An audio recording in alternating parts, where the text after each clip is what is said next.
Hello friends, welcome back to my channel. मैं हूं SK Jha और आज के इस वीडियो में नंबर सिस्टम से रिलेटेड मैथ्स के कुछ सवाल जो पिछले वर्ष पूछे गए क्वेश्चन हैं उसको करने का प्रयास करेंगे और स्क्रीन के दाहिने साइड में आपको क्वेश्चन भी देखने को मिलेगा। तो आइए वीडियो को स्टार्ट करते हैं बिना कोई देर के। पहले प्रश्न के साथ हम लेंगे यहाँ पर। पहला प्रश्न है, छोटे छोटे क्वेश्चन के साथ हमने यहाँ पर शुरू करने का प्रयास किया है। ये सीरीज जो है सो एग्जाम तक चलते रहेगा। तो पहला सवाल है कि छोटी से छोटी संख्या ज्ञात कीजिए जिसको 12, 18, 21 और 30 से जो विभाज्य हो जाए। छोटी से छोटी संख्या ऐसी ज्ञात करना है। पहला सवाल है कि जो 12, 18, एक और क्वेश्चन एक है 21 और 30 से ये विभाजित हो जाए।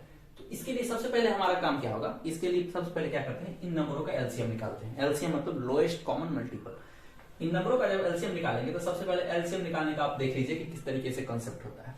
इसको 3 और 4 में तोड़ देंगे, इसको 2 और 9 में तोड़ देते हैं, जो प्राइम फैक्टराइजेशन जिसको कहते हैं। इसको 3 और 7 में तोड़ देते हैं, इसको 2, 3 और 5 में तोड़ देते हैं, जिससे कि हमारा काम बिल्कुल आसान हो जाए।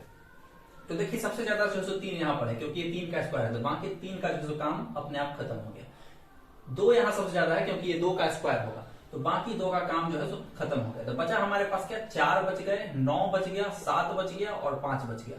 अब इसको जब आपस में हम मल्टीप्लाई करेंगे तो 5 चौके 20 और 9 7 जो होता है 63, यानी कि मल्टीप्लाई करेंगे तो आंसर जो हमारा निकल कर क्या जाएगा वो 1260। यानी कि 1260 एक ऐसी संख्या होगी जो ये चारों नंबर से टोटली डिविजिबल हो जाएगी। यानी कि ऑप्शन जो है सो दिख रहा है, ऑप्शन बी जो है सो आपका बिल्कुल सही आंसर हो जाएगा। आइए अगले क्वेश्चन की तरफ बढ़ते हैं, आपको समझ में आया होगा।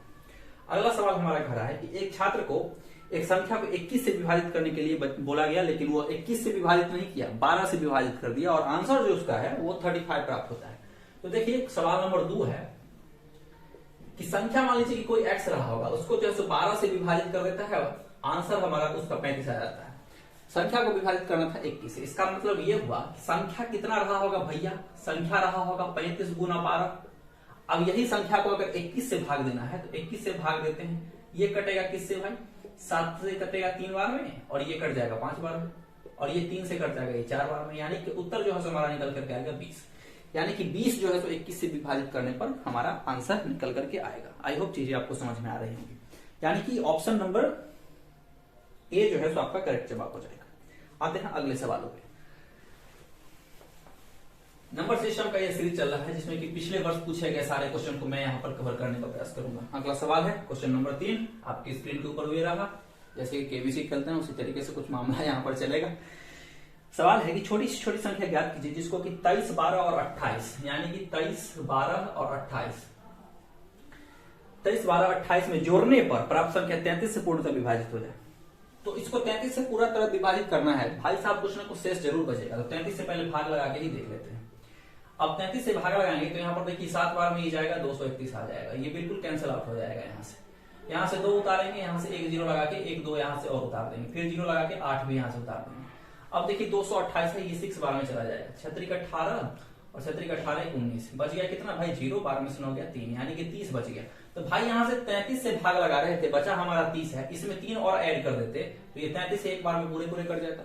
यानी कि इसका ये अर्थ हुआ कि 3 को और जोड़ देंगे तो ये संख्या जो है टोटली 33 से डिविजिबल हो जाएगा। यानी कि उत्तर जो हमारा है वो ऑप्शन ए बिल्कुल सही जवाब होगा। छोटे छोटे क्वेश्चन है, इसको इसी तरीके से एग्जाम में अप्रोच करते हैं। बेसिकली मेन चीज है कि आपका कैलकुलेशन बहुत ज्यादा फास्ट होना चाहिए जिससे कि चीजें आसानी से कवर हो पाए। अगले सवालों की तरफ बढ़ते हैं। अगला सवाल है कि बड़ी से बड़ी संख्या ज्ञात कीजिए जिसको 25, 35, 40 और 30 से पूर्णतः विभाजित करेगी, वो बड़ी से बड़ी संख्या। तो भाई साहब क्वेश्चन नंबर 4 देखिए, यहाँ कह रहा है कि 25, 35, 40 और 30, 25, 35, 40 और 30। आई होप कि आपको दिख रहा होगा। तो क्या करते हैं, बड़ी से बड़ी संख्या है तो हाईएस्ट कॉमन फैक्टर निकालते हैं, यानी कि महत्तम समापवर्तक। तो इसको देखेंगे तो 5 गुना 5, इसको देखेंगे तो 5 गुना 7, इसको अगर देखेंगे तो 5 गुना 8 और इसको अगर देखें तो 5 गुना 6। यानी कि यहाँ पर आप गौर कीजिए कि सब में जो है 5 जो है इसका फैक्टर के रूप में आ रहा है। तो 5 इसका क्या हो गया, एचसीएफ हो गया, हाईएस्ट कॉमन फैक्टर। तो 5 जो है ऐसी संख्या होगी। ऑप्शन में भी देखिए आपको 35, 15, 20 और 5, आप जो है अंदाज पे भी इस क्वेश्चन का जवाब दे सकते थे। तो 5 बिल्कुल सही आंसर हो जाएगा। और इस तरीके के क्वेश्चन को बनाने के लिए सबसे पहले क्या करते हैं, संख्याओं का हम एचसीएफ निकालते हैं। एचसीएफ निकालना बहुत ही आसान है, एक वीडियो आपके लिए बनाऊंगा जिसमें कि एलसीएम एचसीएफ कैसे जो है सेकेंडों के अंदर ज्ञात करते हैं उसके बारे में चर्चा करेंगे। आइए अगले सवालों की तरफ बढ़ते हैं। अगला सवाल हमारा ये है, अगले क्वेश्चन में कह रहा है कि भाई साहब इसमें से कौन जो है 8 से विभाजित नहीं है। 8 से विभाजित नहीं है। 8 से विभाजिता का रूल क्या है, हमने बताया था, एक नंबर सिस्टम का जो है सो वीडियो था, लिंक मैं डाल दूंगा डिस्क्रिप्शन में, आप देख लीजिएगा। तो सबसे पहले 2 से विभाजिता का नियम क्या है कि जो है सो इवन स्थान, जो यूनिट प्लेस डिजिट है वो इवन होना चाहिए। भाई साहब 8 से डिविजिबिलिटी का रूल क्या होगा, 8 क्या लिखते हैं, 2 का क्यों लिखते हैं। तो जब हम इकाई स्थान का अंक चेक करते हैं 2 से विभाजिता के नियम में, तो 8 से में क्या करेंगे, कम से कम 3 अंक को जो है सो चेक करके देखेंगे। देखिए पहला है 12676, ऑप्शन में दिख रहा होगा 12676। अब लास्ट के 3 डिजिट को उठा के चेक करेंगे कि 8 से डिविजिबल है कि नहीं। तो यहाँ पर देखिए 8 9 जा 63 हो गया, तो इसका 4 कटेगा ही नहीं, तो ये बिल्कुल जैसे 8 से विभाजित नहीं होगा। दूसरा ऑप्शन उठा करके देख लेते हैं 11504, ठीक है। यहाँ पर देखिए 3 डिजिट को उठा के चेक करेंगे तो 8 6 48 2 और 8 3 24, यानी कि कट गया। तो यहाँ से ये जाहिर हो रहा है कि ऑप्शन ए जो है सो 8 से भाज्य नहीं होगा। तो 8 से चेक करने का यही रूल है कि लास्ट के 3 संख्या को आप उठाइए और विभाजित करके देखिए, 8 से अगर डिविजिबल है तो संख्या भी जो है सो टोटल 8 से डिविजिबल हो पाएंगे। आई होप की चीजें आपको समझ में आया होगा। आइए अगले सवालों की तरफ बढ़ते हैं। अगला सवाल है, एक सवाल है कि कह रहा है कि यहाँ पर क्वेश्चन है कि 27 6x और 1, अब इसको 3 से विभाजित करना है, तो भाई x का संभावित मानों का योग क्या होगा। तो देखिए 3 से विभाजिता का नियम है कि सारे संख्याओं का सम जो है 3 से टोटली डिविजिबल होना चाहिए। 2 और 7 कितना, 9 9 और 6 15, 15 1 16, 16 प्लस x को रखेंगे। अब x में क्या जोड़ दें कि 3 से टोटली डिविजिबल हो जाए। तो भाई x में हम 2 जोड़ सकते हैं, x में भाई यहाँ 5 जोड़ सकते हैं, ठीक है। 16 5 21, 3 से विभाजित होगा। x में हम क्या कर सकते हैं, 8 को ऐड कर सकते हैं। ऑप्शन में देखिए कि 18 21 12 15, इससे ज्यादा कोई ऑप्शन नहीं है। अगर हम 16 में 14 ऐड कर दें तो 30 हो जाएगा, वो भी 3 से डिविजिबल होगा। लेकिन 16 में 14 जोड़ेंगे तो हमारा उत्तर निकल करके 30 आ जाएगा, जो ऑप्शन में नहीं है। तो हमको क्या करना होगा कि यही मान लेना पड़ेगा। तो 8 और 5 13, 13 और 2 15, यानी कि 15 जो है सो इसके संभावित संख्याओं का जो है सो योग होगा। बात क्लियर हो पा रही होगी, यानी कि ऑप्शन नंबर डी जो है सो आपका करेक्ट आंसर हो जाएगा। आते हैं अगले सवालों की तरफ, छोटे छोटे सवाल। अगला सवाल हमारा कह रहा है कि भैया एक संख्या प्रणाली में 14,528 को एक संख्या से विभाजित करने पर सुरेश को भागफल 83 और शेषफल 3 प्राप्त होता है। तो आपने पढ़ा होगा, क्वेश्चन नंबर 7 है कि भाज्य बराबर भाजक गुना भागफल और प्लस का शेष होता है। ये आपने पढ़ा होगा, a बराबर B Q plus R, a बराबर बी क्यू प्लस में आर, ये चीजें होती हैं। तो सबसे पहले यहां पर देखिए कि भाज्य ही दे रखा है, भाज्य हमारा है 14,528, ठीक है ना। भाजक नहीं दे रखा है, इसको x मान लेंगे। भागफल हमारा दे रखा है 83 है और शेष भी दे रखा है हमारा 3 है। अब इसको सॉल्व कर लेंगे तो 3 इधर आ जाएगा, यानी कि 83x इज इक्वल टू कितना हो गया, 14,525। अब सॉल्व करने आपको आसानी से आ रहा होगा, x इज इक्वल टू कितना हो जाएगा, 14,525 और बटेगा 83। तो इसको भैया काटेंगे तो 175 बार में चला जाएगा, यानी कि 175 जो है तो आपका बिल्कुल सही आंसर हो जाएगा, यानी कि option D is your right answer. चीजें आपको समझ में आ रही होंगी। तो छोटे छोटे इन क्वेश्चनों के साथ हम जो है चीजों को जो है करने का प्रयास कर रहे हैं। बहुत सारे क्वेश्चन लेंगे इस वीडियो के अंदर और ये सीरीज हमारा इसी तरीके से चलते रहेगा जब तक जो है एग्जाम कंडक्ट नहीं हो जाती। फिलहाल तो कोरोना का जो है ऐसा जो कंडीशन आ गया फिर से कि हमको नहीं लगता है कि एग्जाम जो है टाइम पे जो कंडक्ट हो पाएगी। रिजल्ट ही आ जाए एनटीपीसी सीबीटी 1 का, यही बड़ी बात होगी हम सबके लिए। आइए चलते हैं अगले सवालों की तरफ।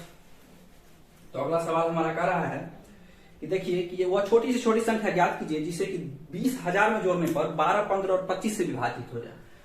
तो भैया सवाल नंबर 8 है कि 12,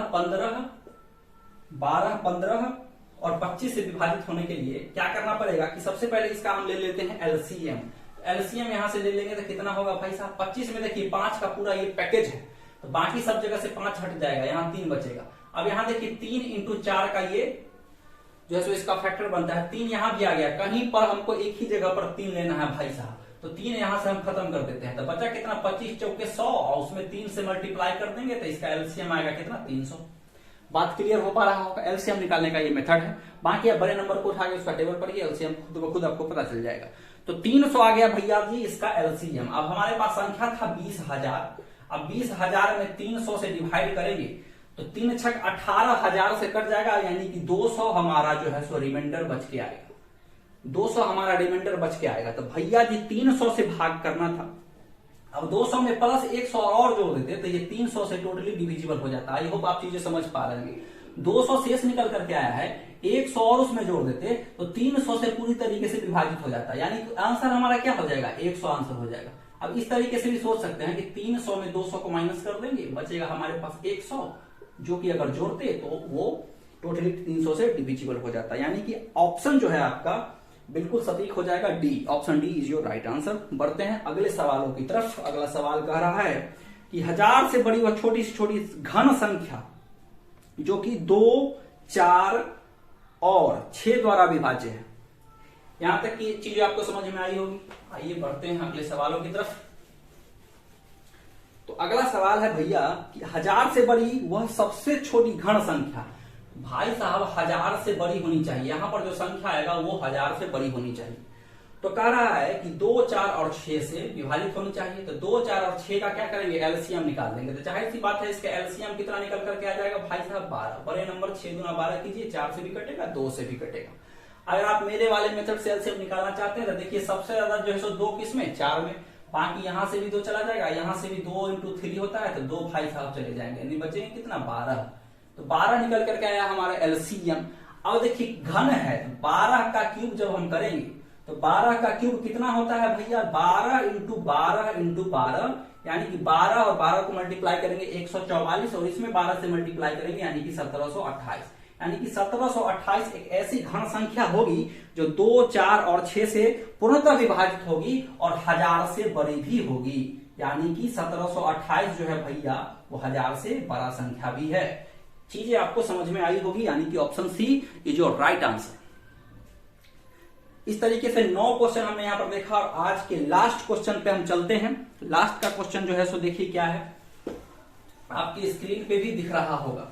तो लास्ट का क्वेश्चन हमारा कह रहा है कि भाई साहब कि x 4, 4, 6 और 1, अब इस संख्या को 11 से विभाजित करना है। किससे भाई साहब, 11 से। 11 से अगर विभाजित करेंगे तो x की जगह पर ऐसा क्या संख्या रख देंगे जो कि 11 से विभाजित हो जाएगा।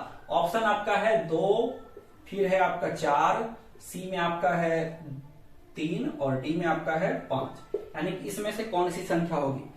तो ये क्वेश्चन जो है सो आपके लिए होमवर्क के तौर पर रहा और आप जो है सो इसका जवाब आप कमेंट बॉक्स में दे सकते हैं कि कैसे बनेगा। इंतजार रहेगा आपके कमेंट का। वीडियो अगर पसंद आए तो उसको आप लाइक कर दें, चैनल को कर दे सब्सक्राइब, जिससे कि हम जितने सारे वीडियो डाले आने वाले समय में, क्योंकि ये सीरीज जो है सो जारी रहेगा, जितने सारे पिछले वर्ष पूछे गए क्वेश्चन है सबको यहां पर मैं कराने का प्रयास करूंगा। तो मिलते हैं अगले वीडियो के साथ, तब तक के लिए ध्यान रखिए अपना, कोरोना से जो है सो सेफ रहें। जय हिंद, बाय बाय।